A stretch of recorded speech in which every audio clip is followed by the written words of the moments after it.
This video is sponsored by sellcashier.com.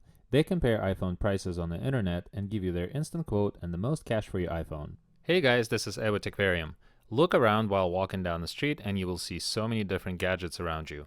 Someone's got a Samsung, someone's got an iPhone, and someone's got an LG, or maybe even a Xiaomi device in their hand. There is something that is common to all of them, which are fancy camera modules.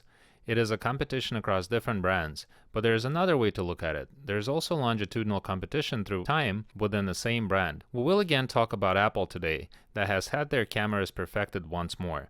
In this camera comparison video, we will compare the images and videos reproduced by an iPhone X, iPhone XS, and iPhone 11.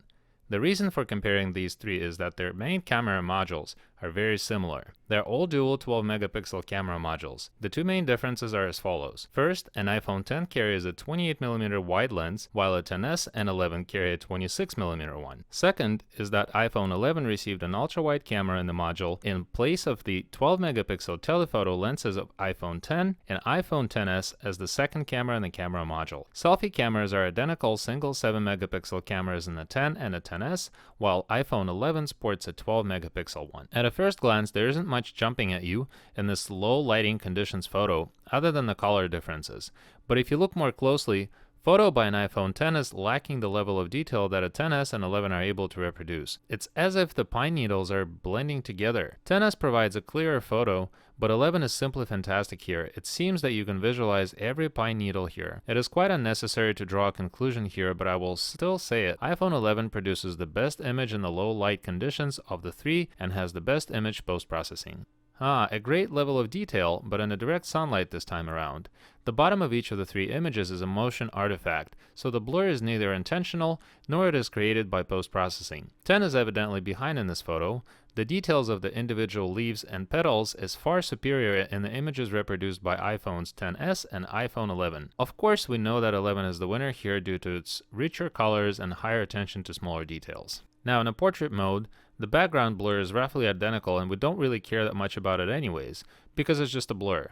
But when it comes to a level of detail of a person's face, in the image, XS and 11 perform almost equally here. Small skin imperfections are not large enough to be discernible between the two. Also, iPhone X adds too much color and too much blush during the post-processing of the image. I vote that it is a draw between a XS and 11. Selfie camera is where we see what's current, what's a year old, and what's 2 years old. But it isn't that simple here. iPhone X has a 7-megapixel camera and is out of the question. XS does an amazing job compared to the X with the same selfie camera. What a great difference between the two generations that have the same selfie camera module.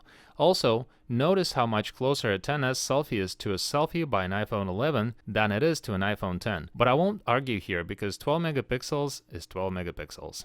Detailed video, a more detailed video, and an even more detailed video. 10 did a great job for its time, but it's probably time to upgrade if you have it. XS and 11 produce a brighter image all around, and 11 with a higher level of detail, of course. My vote will fall towards 11. Not much else to say here. So what conclusions can we draw from this? Can we stick with an iPhone X for another year or so?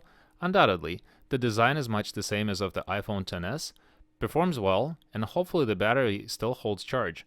On the other hand, there's an iPhone XS that is younger by 1 year, produces better photos and videos, still has that great design of a 10, and costs much less than a brand new 11. And here's my speculation about iPhone 11. Again, undoubtedly, a great device, and if you are in the market for a new iPhone, but limited to what you are willing to spend for a gadget with an amazing camera, that iPhone 11 is just for you. And outside of this comparison, I will add that subjectively, 10 and a XS had a much better design overall. If I chose between the three, I'd save a buck or two and go for an iPhone XS. But that's just my 5 cents. Guys, thank you for watching as always. If you enjoyed this video, please subscribe to my channel if you haven't already done so, and I will see you in my next video soon. I wanted to tell you about sellcashier.com. So you just got your new iPhone. What will you do with your old one? You may be thinking of selling it on eBay, Craigslist, and so on, and it is definitely a hassle. Now you don't have to do that. Now you can sell it through sellcashier.com. They compare the actual prices of iPhones and give you the best price for your iPhone that you are trying to sell. And the good thing is that you are guaranteed the best rate. You also get a free shipping label. Thank you for watching, and please check out sellcashier.com.